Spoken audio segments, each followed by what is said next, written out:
Setelah wafatnya Rasulullah, Bilal meminta izin kepada Khalifah Abu Bakar As-Siddiq untuk pergi meninggalkan Madinah dan akan menetap di wilayah Syam. Kemudian Abu Bakar bertanya, "Wahai Bilal, apa alasanmu meninggalkan Madinah?"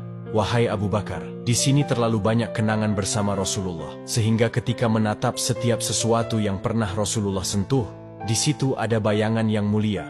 Hatiku terlalu rapuh dan mata ini terlalu berat untuk tidak menangis karena kecintaan yang begitu agung dan tulus."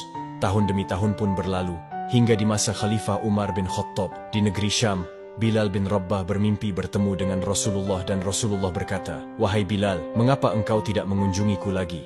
Bilal pun terbangun dan bergegas berangkat ke Madinah. Setelah berziarah ke makam Rasulullah, Bilal bertemu dengan Hasan dan Husain yang saat itu beranjak dewasa. "Wahai Paman Bilal, kumandangkanlah azan lagi, sungguh kami rindu dengan suara engkau itu."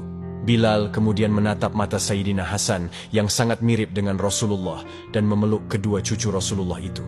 Dan dari aroma keduanya itu tercium wangi Rasulullah Shallallahu Alaihi Wasallam. Dalam pelukannya itu Bilal mengatakan, "Baiklah wahai cucu Rasulullah, aku akan mengumandangkan azan lagi." Dan di saat waktu sholat tiba, Bilal kemudian memecah barisan jamaah sholat untuk naik ke atas menara untuk mengumandangkan azan seperti yang dipinta Hasan dan Husain.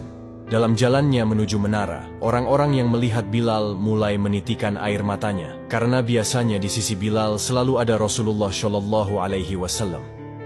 Ketika sampai di atas menara, Bilal mencoba melemparkan pandangan ke bawah, karena biasanya sebelum mengumandangkan azan, Bilal melihat ada Rasulullah di bawah sana. Ketika takbir itu dikumandangkan, orang-orang yang di masjid tak kuasa menahan air matanya jatuh menetes. Mereka semua merindukan dengan kerinduan yang sangat dalam terhadap Rasulullah Shallallahu Alaihi Wasallam. Semua orang Madinah yang mendengar azan Bilal berbondong-bondong keluar dari rumahnya dan mempertanyakan dengan nada penuh kerinduan, "Apakah Rasulullah hidup kembali? Apakah Rasulullah bangkit lagi?" Sebagian orang di masjid mengatakan, "Rasulullah tidak hidup lagi. Rasulullah tidak bangkit lagi. Rasulullah sudah wafat, wahai saudaraku. Ini hanyalah suara Bilal saja."